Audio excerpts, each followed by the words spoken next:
दोस्तों, आपसे कुछ देर पहले Justin Gillespie Pakistan red ball team के कोच की प्रेस कॉन्फ्रेंस हुई है। 3-4 अहम सवाल जो आप सबके मन में थे कि नसीम शाह को क्यों ड्रॉप किया, बाबर आजम लगातार 15-16 इनिंग्स हो चुकी हैं, 50 नहीं कर पाए, उस पर जस्टिन गिलेस्पी का क्या ख्याल है। और दूसरा, जो सब सोच रहे हैं कि बस कल मैच शुरू होना है और पाकिस्तान ने मैच हार जाना है अगर सूरज निकला तो।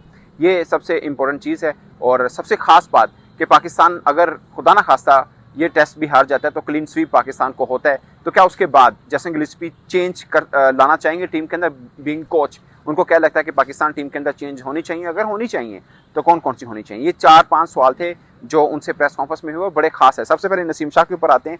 बहुत से लोग इस बात पे कह रहे थे कि यार फास्ट बॉलर्स के लिए अच्छी पिच है तो नसीम शाह को क्यों नहीं खिलाया। उन्होंने बोला कि नसीम शाह हमारे अच्छे बॉलर हैं, शाहीन अफरीदी भी हमारे अच्छे बॉलर हैं। शाहीन अफरीदी का उन्होंने खैर पहले भी बता दिया कि कुछ चीज़ों के ऊपर उनको काम करना है और हम चाहते हैं कि शाहीन अफरीदी दोबारा पाकिस्तान टीम में आए, मगर वैसे आए जैसे वो कभी हुआ करते थे। रही बात नसीम शाह की, उन्होंने बोला वो मुकम्मल तौर पर फिट है, मगर हमने उनको इसलिए नहीं खिलाया कि हमने रियलिस्टिक अप्रोच देखनी होती कि इस पिच के ऊपर हमें कोई और बॉलर के हमें अच्छा काम आ सकता है, तो अगर आ सकता है तो हम क्यों ना उसको ट्राई करें। और दूसरी ये बात कि हम डिपेंड नहीं करना चाह रहे किसी एक दो प्लेयर के ऊपर।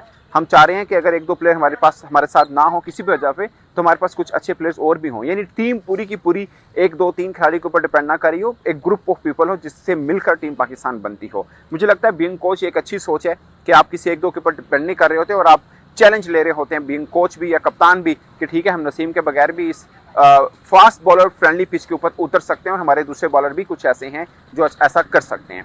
तो उन्होंने इसके ऊपर बोला। फिर रही बात बाबर आजम की, उन्होंने बोला कि लगातार इतनी इनिंग से वो रन नहीं कर रहे हैं तो आप बीइंग कोच क्या कह रहे हैं। उन्होंने बोला कि बाबर आजम एक क्लास प्लेयर हैं और इसके ऊपर मुझे कोई शक नहीं है। हाँ, उन्होंने कुछ इनिंग ऐसी खेली जो बज़ाहिर लगी कि ये लंबी इनिंग जा सकती है, मगर अनफॉर्चुनेटली वो लंबी इनिंग नहीं हो रही है। बट मैं बीइंग कोच मैं उन पर भरोसा कर रहा हूँ। मुझे यकीन है कि आने वाले दिनों के अंदर या आने वाले मैचेस लाइक पाकिस्तान ने इंग्लैंड के खिलाफ खेलना है, मुझे यकीन है कि बाबर आजम जो हैं वो बड़ी इनिंग खेल पाएंगे पाकिस्तान के लिए और कुछ पाकिस्तान के लिए बड़ा करेंगे। तो ये उन्होंने बीइंग कोच बोला। उन्होंने बोला मुझे भरोसा है बाबर आजम के ऊपर, ऐसा नहीं है कि वो इतनी इनिंग परफॉर्म नहीं कर रहे तो मैं उनकी बैटिंग क्लास के ऊपर कुछ शक करूं, तो मुझे भरोसा है कि वो सब ठीक रहेगा। अबरार के ऊपर उन्होंने बोला कि हमने एक डिस्कशन की और हमें लगा कि हम अबरार को यहाँ पर चांस दें और काफ़ी कुछ अबरार के लिए इस पिच पे था भी, मगर उन्होंने बोला कि एकदम प्रेशर भी अबरार के ऊपर आया कि उनको ही बीच में से कैरी करना है। मगर सलमान आगर ने थोड़ी बेहतर बॉलिंग की और मैं कप्तान के साथ मिलकर अब ये सोचूंगा, मैं डिस्कस करेंगे क्या हम पार्ट टाइम बॉलर को दूसरे भी ट्राई आउट कर लेने चाहिए, जैसे साइम अयूब हैं कि उनको भी ट्राई आउट कर लेना चाहिए, नहीं करना चाहिए।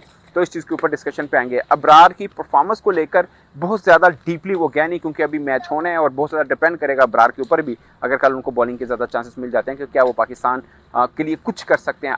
आई वुडंट से कि जीत के लिए, क्योंकि एट द मोमेंट पड़ रहा शायद बांग्लादेश के पास है, बट नो वन नोस के कभी क्या कुछ हो सकता है। तो ये एक खास बात। दूसरी रही बात चेंज की, दूसरा ये कि अगर सूरज निकला था क्या, ये दो बड़े अहम सवाल हैं।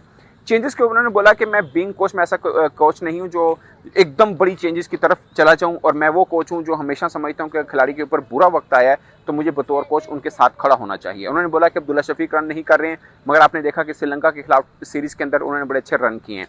तो मैं अब्दुल्ला शफीक के ऊपर मुझे कोई शक नहीं है। हमारे टॉप ऑर्डर जो 4 बल्लेबाज हैं चारों बेहतर हैं। शान मसूद के ऊपर जिक्र किया उन्होंने, बोला कि शान मसूद को मतलब लोग कह रहे हैं कि आप उसको ओपन क्यों नहीं करा रहे। उन्होंने बोला कि हमें काफ़ी सोचो विचार के बाद ये किया कि हम इस पोजीशन के ऊपर शान मसूद को रखें, और जो टॉप 4 बल्लेबाज हैं जो लोग बात करें कि शायद ये रन नहीं कर रहे इसलिए पाकिस्तान इस बुरी सिचुएशन के अंदर है, उन्होंने बोला मैं बतौर कोच इन चारों के साथ खड़ा हूँ। ये थोड़े बैड टाइम से ज़रूर गुजर रहे हैं, बट मुझे लगता है कि अब ये ज़रूरत है कि हमें इनके साथ खड़ा होना चाहिए। और हाँ, बाबर आजम की बैटिंग के ऊपर उन्होंने बोला कि बैटिंग कोच भी इनके साथ काम कर रहा है जो मेरे लिए थोड़ा बेहतर है। उन्होंने बोला इन सब चीज़ों से निकलने का सिर्फ एक ही हल है कि इन सबको मेहनत करना पड़ेगी और थोड़ा पॉजिटिव इंटेंट के साथ सोचना पड़ेगा, ये उन्होंने बोला। अब सबसे खास बात, एक सहाफ़ी ने सवाल पूछा कि ये बज़ाहिर लग रहा है कि कल अगर सूरज निकला तो पाकिस्तान हार जाएगा। उन्होंने बोला कि अगर हमारे खिलाड़ी भी ऐसा सोच रहे हैं तो फिर तो हम हार जाएंगे, मगर मैं बतौर कोच मैं ये कहूँगा अपने खिलाड़ी को कि भाई कल सिर्फ 10 विकेट लेनी है और हम मैच जीत जाएंगे। मतलब 10 सिर्फ तो नहीं कहूँगा मैं, मतलब 10 विकेट्स लेनी है और पाकिस्तान मैच जीत जाएगा। उन्होंने बोला कि मैं तो अपने खिलाड़ियों को ये बताऊंगा कि आपकी इंटेंट जाहिर करेगी